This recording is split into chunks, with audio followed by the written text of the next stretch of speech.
Okay guys, सो एक example मैंने ले लिया है। जिस टाइप का क्वेश्चन सबसे ज्यादा बार हमारे एग्जाम में पूछे जाने के चांस होते हैं, पूछे जाता रहा है। इस टाइप की कैटेगरी क्वेश्चन काफी हमारे एग्जाम में पूछे जाते रहे हैं, तो उसी पे हम फोकस करेंगे जो हमने कंसेप्ट सीखा है। और दो तीन वैरायटी में यहाँ पे डिस्कस करने वाला हूँ, जिससे आप अपने सारे कंसेप्ट फोड़ डालेंगे, उड़ा डालेंगे। You don't worry about that. Okay, let's see. तो देखो भाई, एक यहाँ पे एक सिस्टम लिया है, इसको बोलते हैं वेज। ठीक है, उसने बोला find the acceleration A of ways. This is the ways. ठीक है, ये जो ट्राइंगुलर आपको दिख रहा है, शेप दिख रही है, this is called as wedge. इसका मास है m। ठीक है, such that block of mass m, एक ब्लॉक है जो इसके ऊपर रखा है जिसका मास m है, does not slide on veg.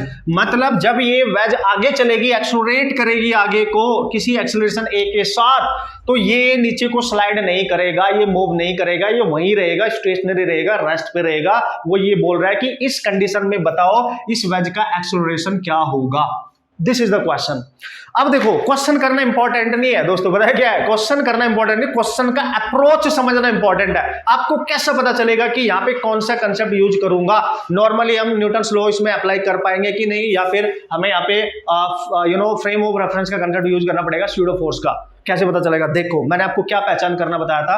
अगर कोई चीज ऐसे चीज के ऊपर बैठी है, मतलब ऐसे प्लेटफॉर्म के ऊपर बैठी है या रखी है जो एक्सेलरेट कर रही है, तो समझ जाना वहां पे हमेशा you can use the concept of pseudo force.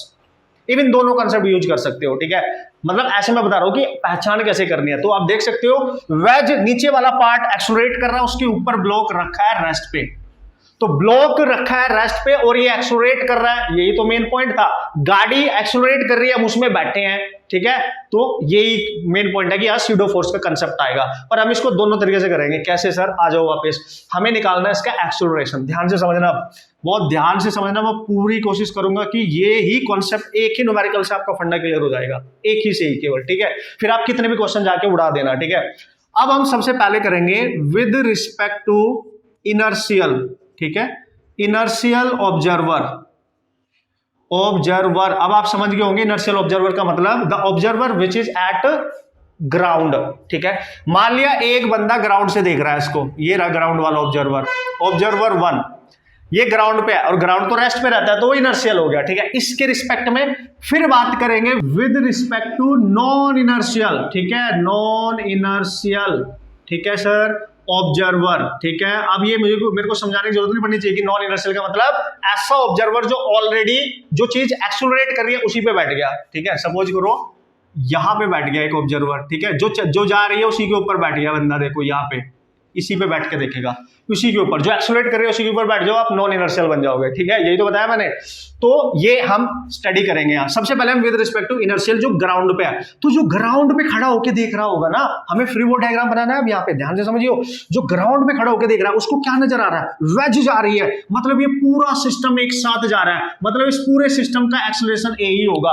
अगर ये नीचे वाला पार्ट चलेगा तो जो उसके ऊपर रखा है सामान वो भी तो जा रहा होगा एज ए सिस्टम। जैसे गाड़ी जा रही है उसमें जो पैसेंजर है वो भी तो जा रहे हैं, क्योंकि मैं ग्राउंड पे खड़ा होकर देख रहा हूं। यही तो सीखा अभी हमने।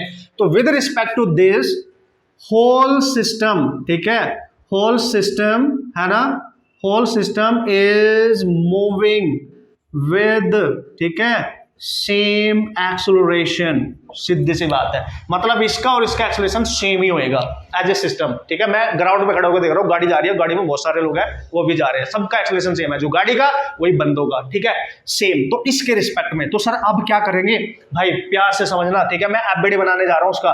तो देखो, इसका एफबीडी अगर मैंने बनाना है कि इस पे कितने फोर्स एक्ट कर रहे हैं ब्लॉक पे। ठीक है, तो हम क्या करने वाले हैं, ये inclined plane as it is ले लेते हैं। ठीक है, एज इट इज। तो ये एंगल बनेगा आपका थीटा। बिल्कुल सर, बिल्कुल बनेगा। अब क्या करेंगे सर, अब आप देखेंगे जो मैं बताऊंगा उसको आप ध्यान से देखेंगे। ठीक है, तो यहां पे मैंने रख दिया ब्लॉक। बिल्कुल बिल्कुल, यस यस यस। तो बंदा जो ऑब्जर्वर ग्राउंड पे खड़ा वो क्या देख रहा है कि ये आगे को जा रहा है। ठीक है, तो मैं बस एज इट इज, देखो भाई ये इंक्लाइंड प्लेन है चूंकि, तो इसका जो नॉर्मल रिएक्शन है वो ऐसे जाएगा। यस सर, नॉर्मल रिएक्शन सबको पता है। और इसका जो वेट है वो बिल्कुल डायरेक्टली डाउनवर्ड आ जाएगा, mg। और ये एंगल यहाँ पे अगर थीटा है तो mg और नॉर्मल रिएक्शन की लाइन के बीच का एंगल भी सेम होगा, थीटा। बिल्कुल, बस यही बनाना है। तो यहां से नॉर्मल रिएक्शन गया आगे विद रिस्पेक्ट टू दिस, ये वाली बात कर रहा हूं मैं पहले। ठीक है, ये वाली लाइन आगे बढ़ाई आपने और इसका वेट आया नीचे mg और ये एंगल थीटा, तो ये भी थीटा।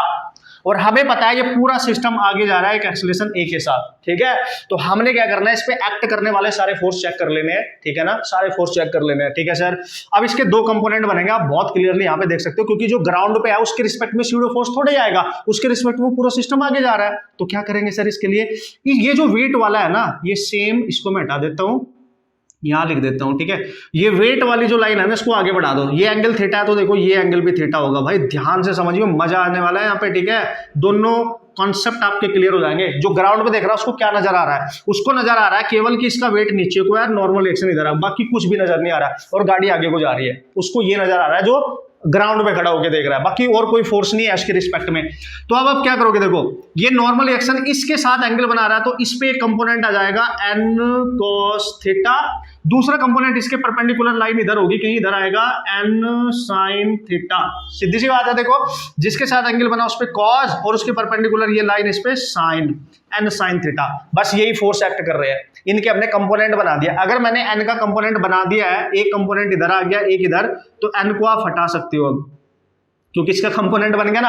अब देखो n cos थीटा ने वेट को बैलेंस कर लिया, ठीक है, n cos थीटा ने वेट को बैलेंस कर लिया, लेकिन चूंकि पूरा सिस्टम आगे जा रहा है तो किसकी वजह से जा रहा होगा, देखो ये ब्लॉक भी इसके साथ इस फोर्स की वजह से। So we can write n cos theta must be equal to, नहीं यहाँ पे नहीं लिखूंगा मैं इसको, क्योंकि इधर मैंने दूसरी सिचुएशन भी तो देखनी है, ठीक है, मैं यही लिखूंगा। We can write n cos theta must be equal to mg, क्योंकि ये इसके अपोजिट है और ये अनबैलेंस है, इसके अपोजिट कोई फोर्स नहीं है, बट ये फोर्स इधर को लग रहा है और पूरी वेज इधर को जा रही है, पूरा सिस्टम इधर को जा रहा है। तो n sin theta must be equal to m into a, Newton के अकॉर्डिंग, क्योंकि ये बंदा इनर्शियल फ्रेम पे बैठ के देख रहा है, तो न्यूटन लॉ डायरेक्ट अप्लाई कर सकते हो। तो इसके ऊपर एक्स एक्सिस पे जो फोर्स लग रही है इधर, है ना, that net force along the x axis and it must be equal to m into a. Simple है कि नहीं है।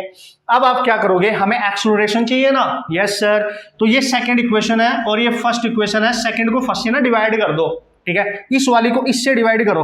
तो देखो n sin theta by n cos theta, और sin थीटा m में ऊपर जाएगा, mg नीचे आएगा, ये कैंसिल, साइन भाई ये tan हो गया tan थीटा, और इधर बचा a बाई g, ठीक है। तो आप देख सकते हो एक्सेलरेशन आ गया दोस्तों g tan theta, and this is your required acceleration of the ways.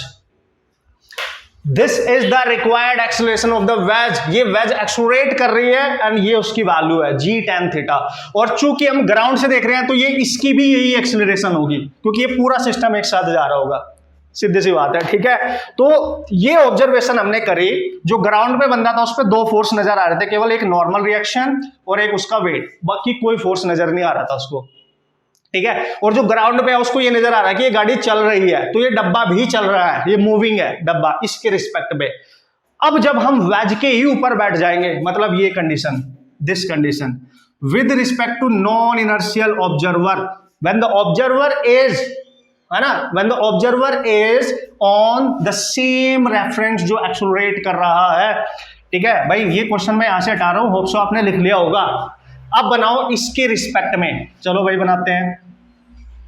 ये हो गया इंक्लाइंड प्लेन थीटा, ठीक है, और क्या करेंगे, यहां पे ब्लॉक एज इट इज आएगा। ध्यान से देखो भाई, एक ही क्वेश्चन में दोनों कंसेप्ट बता रहा हूं। अभी तो हमने स्यूडो फोर्स का कंसेप्ट लगाया ही नहीं, अब लगाएंगे, जो मेन है ना अब लगाएंगे, ठीक है। तो मैंने देखा बिल्कुल वैसे ही, बट अब यहां से ध्यान रखना कि ऑब्जर्वर इसी के ऊपर बैठ के देख रहा है, यानी ये नॉन इनर्शियल है, तो उसको क्या नजर आएगा, क्योंकि ऑब्जर्वर ऑलरेडी वेज के ऊपर बैठा है, इसके रिस्पेक्ट में ये नहीं चलेगा, ये मूव ही नहीं करेगा, क्योंकि ये दोनों एक ही जगह बैठे हैं। मैं भी गाड़ी में बैठा हूं, मेरा डब्बा भी गाड़ी में बैठा है, मेरा बॉक्स भी गाड़ी में है, तो वो भी रेस्ट पे है, मैं भी रेस्ट पे हूं, ठीक है। सो ध्यान से देखो, इसके रिस्पेक्ट में अब ये जा रहा है आगे को एक्सेलरेट कर रहा है, ठीक है, तो मेरे को नजर आएगा ये तो रेस्ट पे ही है। तो क्यों नजर आएगा, जबकि एक्चुअली में तो ये इधर जा रहा है। तो सबसे पहले बना दो उसका नॉर्मल रिएक्शन, ठीक है, फिर बना दो, ये नॉर्मल रिएक्शन हो गया, फिर बना दो उसका वेट।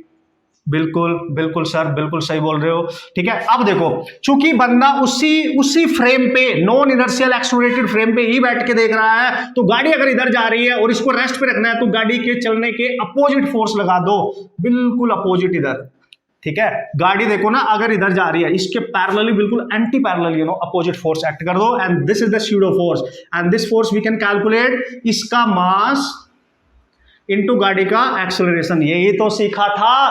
तो जो ऑब्जर्वर उसी प्लेटफॉर्म पे बैठा है, जो एक्सेलरेट कर रहा है, उसको एक एडिशनल फोर्स नजर आएगा, this is called as shadow force.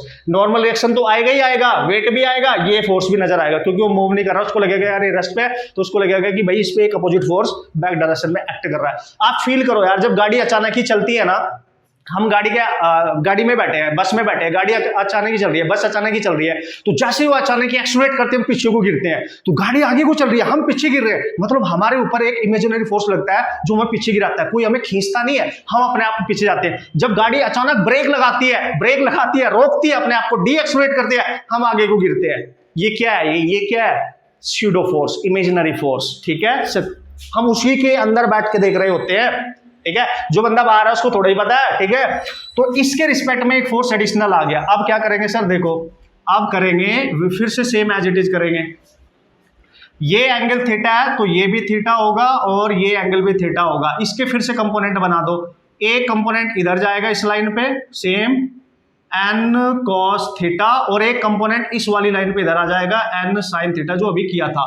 अब मजा आ गया, देखो अब बैलेंस हो गया। अब ये बॉडी ना रेस्ट पे हो गई। उसने बोला था रेस्ट की कंडीशन में निकालना है। क्यों सर?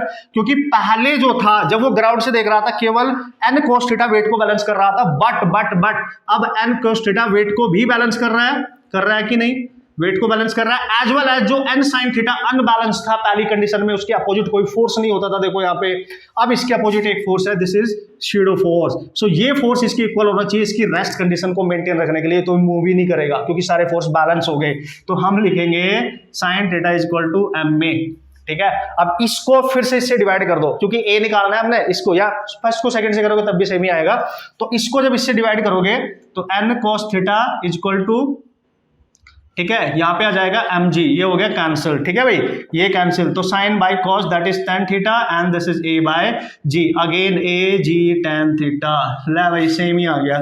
मैं बोल रहा हूं ना, रिजल्ट सेम होगा, बस यहां हम सीख रहे हैं पॉइंट ऑफ ऑब्जर्वेशन। एक बंदा ग्राउंड पे खड़े होकर देख रहा है, एक जो चीज जा रही है एक्सीलरेट कर रही है उसी पे बैठ के देख रहा है, बस observation point of view different हो गया है ना, पॉइंट ऑफ व्यू डिफरेंट हो गया है, रिजल्ट सेम है, रिजल्ट सेम है। अभी इसमें और भी बहुत सारे क्वेश्चन इसी के अंदर बनेंगे, कुछ भी पूछ सकता है, इस पर नॉर्मल रिएक्शन कितना एक्ट कर रहा है, बहुत सारी चीजें हैं। अगर मैं इसमें पीछे से फोर्स लगा दूं, एक्सेलरेशन लगा दूं, फोर्स पूछ सकता है। बट हम वहां पे मेन अभी क्वेश्चन की बात नहीं कर रहे हैं, मेन कंसेप्ट को अप्लाई कैसे करते हैं क्वेश्चन के थ्रू, ये सीख रहे हैं। तो एक क्वेश्चन दोनों पॉइंट ऑफ व्यू से सीख लिया हमने, बस मजा आ जाएगा। एक क्वेश्चन दोनों पॉइंट ऑफ व्यू से हमने सीख लिया, how to apply the concept of pseudo force, है ना, मतलब नॉन इनर्शियल रेफरेंस को कैसे यूज करना है, इनर्शियल को कैसे यूज करना है। होप सो गाइज आपके दिलो दिमाग में, आपकी रगों में ये एंटर कर चुका होगा कंसेप्ट क्या है। एक बार फिर से आप कंसेप्ट को देखेंगे, बढ़िया से नोट्स बना के लिखेंगे मस्त तरीके से, ठीक है।